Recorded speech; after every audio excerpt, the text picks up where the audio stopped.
Your salary broke 6 figures 18 months ago. You remember the exact moment you saw that offer letter. You called your parents, they were proud. Your college roommate was impressed. You felt like you'd finally made it. And yet, last Tuesday at 2 a.m., you were lying in bed doing mental math, trying to figure out why there's only $6,000 in your savings account. Something doesn't add up.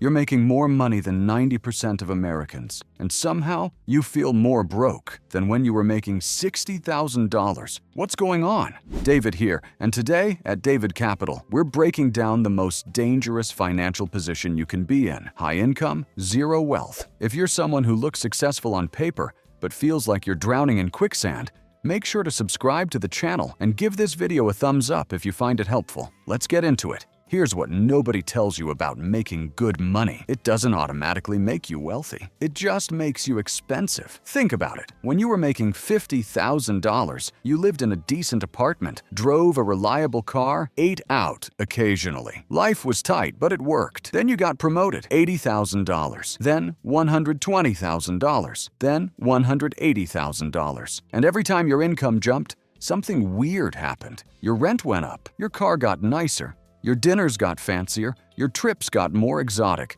and at the end of every year, you're in the exact same financial position you were before, just with better stuff and zero net worth. This is the Henry trap. High earner, not rich yet. And for most people, that yet never actually happens. Because here's the thing, you're not in the trap because you're bad with money. You're in it because you're smart, ambitious, and doing exactly what society told you to do. Work hard, get promoted, earn more. Buy nicer things. You deserve it. Except deserving something and that thing being financially intelligent are two completely different calculations. Let me show you how this plays out in real life. Meet Sarah. Sarah's 32, works in tech, makes $210,000 a year. By every standard metric, she's crushing it. Her LinkedIn looks incredible. Her Instagram makes people jealous. Her parents brag about her to their friends. But here's Sarah's actual financial reality. She brings home about $135,000 after taxes. Sounds like a lot, right? But then she's living in San Francisco because that's where the job is. So, rent for a modest one-bedroom is $3,200 a month. She's got a car payment on a BMW because her Honda died, and she figured, I make good money now. I should have a reliable car. Student loans from her MBA are $850 a month. And then there's just life, groceries at Whole Foods because she's investing in her health, dinners out because she's networking, and honestly too exhausted to cook after a 10-hour day. A Peloton subscription, Spotify, Netflix, that wine club her friend recommended, clothes for client meetings, a trip to Portugal because she desperately needed a break after that brutal Q4. None of it feels crazy. Every individual expense makes sense. But at the end of the year, you know how much Sarah saved? Maybe $15,000 in a good year, if nothing goes wrong. She's making $210,000 and saving like someone making $65,000, but spending like someone making $210,000. That's the trap. The income went up, but the gap between income and expenses stayed exactly the same. Here's what makes the Henry trap so insidious. It's not one big stupid decision. It's 100 small, reasonable-sounding decisions that compound into financial paralysis. Let me break down what I call the invisible $2,000. Sarah's grabbing coffee on her way to work. It's $6. Doesn't seem like much, right? That's $120 a month if she does it 4 times a week. Lunch? She's in back-to-back meetings, no time to meal prep. $15 per day. That's another $300 a month. Friday afternoon, the team goes out for happy hour. She can't say no. That's where the real conversations happen, where you hear about projects before they're official. $60 every Friday, another $240 a month. Weekend brunch with friends. It's how she stays social, how she maintains relationships. $45 twice a month. There's $90. Uber to the office when she's running late. Uber home when she works past 9 p.m. and doesn't want to deal with the train. $180 a month. That one quick Target run that somehow turns into $85 because you needed toothpaste, but left with candles, a throw pillow, and snacks you didn't plan on buying. Add it all up. We're at about $1,000 a month on things that individually felt like nothing. That's $12,000 a year that just evaporated into convenience and social obligation. And that's before we even talk about the bigger stuff. The $200 you spent on a concert because everyone was going.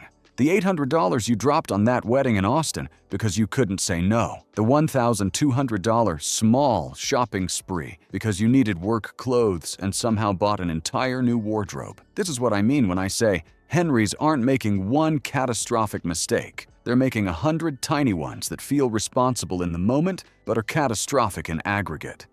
Now here's where it gets psychological, because this is really about who you're comparing yourself to. When Sarah was making $60,000, she compared herself to other people making $60,000. Her apartment was normal. Her car was normal. Her lifestyle was normal. But the second she started making $200,000, her brain recalibrated. She stopped comparing herself to the median American. She started comparing herself to her peer group, other senior product managers, other people in her building, other people at the company holiday party. And guess what? They're also making $200,000 plus. They also have nice apartments, nice cars. They also vacation in Europe.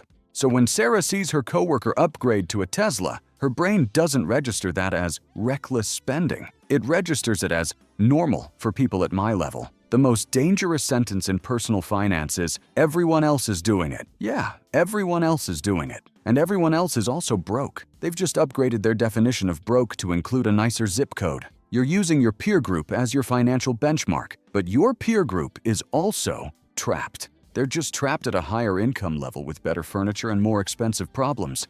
It's like being on a sinking ship and feeling good because you're in first class. You're still sinking. You just have champagne while it happens. Look, I'm going to give you one comparison, and it's going to sting. Sarah makes $210,000 and saves about $15,000 a year after her 401k contributions. There's another guy, Marcus. Marcus makes $95,000. He lives in a cheaper city, has a roommate even though he could technically afford his own place, drives a paid-off Toyota. Marcus is investing $38,000 a year. Let me say that again. Marcus makes less than half what Sarah makes and is investing more than double. Fast forward 10 years, Sarah has maybe $250,000 in investments. Marcus has over $550,000. Same decade. Sarah worked harder, earned way more, and built half the wealth. That's not because Marcus is smarter. It's because Marcus understood something Sarah didn't. Income is what you make. Wealth is what you keep. And right now, Sarah's not keeping anything. She's renting a lifestyle. Here's the part that really hurts. In 15 years, Marcus can stop working if he wants to. His investments are generating enough passive income that work becomes optional. Sarah, she's still showing up because she has to. She's built a life that requires a $200,000 salary to maintain, and she's trapped by her own success. One person bought freedom. The other person bought the appearance of success. Let me guess what you're thinking right now because I've heard all the objections. Lie number one. I'll save more when I make more. No, you won't. Because lifestyle inflation is faster than income growth. I've seen this play out 100 times. Someone making $120,000 says, when I get to $150,000, then I'll start saving seriously. They get the raise. Know what happens?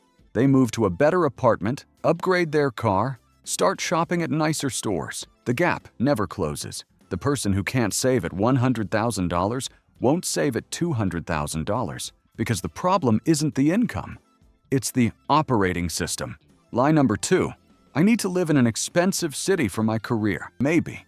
But do you need the $3,500 apartment? Or would the $2,400 apartment in a slightly different neighborhood work? That difference, $1,100 a month, is $13,200 a year. Over a decade, invested at 8%, that's $200,000. You're literally paying $200,000 for proximity to a specific coffee shop and 15 minutes less commute. I'm not saying move to the middle of nowhere. I'm saying optimize. Every dollar you spend on lifestyle is a dollar you're not spending on freedom. Lie number three. I work hard. I deserve to enjoy my money. You're absolutely right. You do work hard. But here's the thing. The people who are actually wealthy also worked hard. The difference is they enjoyed their money strategically. They didn't deprive themselves. They just asked a different question. Not, can I afford this? But, Is this worth delaying my freedom for? That $200 dinner? Maybe it is worth it if it's celebrating something meaningful with people you love. But if it's just another Tuesday because you're too tired to cook, you're not enjoying your money, you're medicating with it. Here's what kills me about the Henry trap. It's not just that you're not building wealth. It's what you're trading that wealth for. That $800 a month you spend on dinners out? Over 10 years at 8% growth, that's $140,000. That car payment that isn't that bad at $600 a month? That's $110,000 over 10 years. You're not trading money for experiences. You're trading future freedom for present convenience. Let me paint you a picture of what $500,000 in investments actually buys you. It buys you the ability to tell your boss no when they ask you to work on a project you hate. Most people can't do that. They need the paycheck. It buys you the option to take 3 months off to travel, or learn something new, or just exist without a calendar full of meetings. It buys you the security to switch careers into something you actually care about, even if it pays $40,000 less, because your expenses are covered by investment income. It buys you the ability to help your parents if they need it, or support a friend going through a rough patch, without it destroying your own finances. That's what wealth actually is. It's not a pile of money, it's optionality. It's choice. And right now, you're trading decades of choice for a nicer apartment and a car that depreciates the second you drive it off the lot. All right, enough of the beating you up. You're smart, you make good money, and you're watching this video, which means you're aware something's wrong. That puts you ahead of 90% of other Henrys who are still pretending everything's fine. Here's how you get out. Step 1. Face the brutal truth. You need to track every dollar you spend for 90 days. Not to judge yourself, just to see. Because I promise you, you have no idea where your money actually goes. You think you do, but you don't. Download your credit card statements, your bank statements, your Venmo history, everything. Build a spreadsheet with categories: housing, transportation, food, entertainment, shopping, subscriptions, random. Then just watch. Don't change your behavior yet. Just observe it like a scientist collecting data. What you're going to find is terrifying and liberating at the same time. Step 2. Find your leaks. After 90 days, you're going to see patterns that shock you. For most Henrys, it's one of 3 things. Convenience spending. You paid $35 for Uber Eats to deliver $18 worth of food because you were tired. You did this 11 times last month. That's $385. Subscription creep. You've got Netflix, Hulu, HBO Max, Disney Plus, Spotify, Apple Music. You forgot to cancel when you got Spotify. That meditation app you used twice, the New York Times, the Wall Street Journal, your gym membership you haven't used in 4 months, ClassPass, and 3 different subscription boxes. That's $280 a month. That's $3,360 a year for services you barely use. Social obligation spending, the birthday dinner you didn't want to go to but felt bad saying no, the bachelor party in Miami, the just one drink that turned into a $90 tab, the wedding gift for someone you haven't talked to in 3 years. Add it up. I'm serious. Actually, add it up. For most Henrys, these 3 categories alone represent $20,000 to $35,000 a year of completely unconscious spending, money that disappeared and left 0 impact on your quality of life. That's a down payment on a rental property. That's maxing out your 401k and Roth IRA. That's your entire path to wealth sitting in a landfill of forgotten, seamless orders. Step 3. Redesign your life around savings rate, not income. Here's the target. Save at least 30% of your gross income. If you're making $200,000, that's $60,000 a year going into investments. I know what you're thinking. David, that's impossible. I can barely save $15,000. Right. Because you're trying to save from what's left over. That's backwards. Here's how you actually do it. You save first. Automatically. The day your paycheck hits, let's say you make $200,000. Your monthly gross is about $16,700. Day 1 of the month, $1,875 goes to your 401k. That's $22,500 per year. $541 goes to your Roth IRA. That's $6,500 per year. $2,000 goes to your brokerage account. That's $24,000 per year. That's $4,416 that moves automatically before you even see it. That's $53,000 a year. Then you live on what's left. And here's the magic. You will figure out how to live on what's left because you have to. Right now, you're living on everything and trying to save from the scraps. That's why it never works. Step 4. Cut strategically, not blindly. I'm not telling you to stop going out to eat.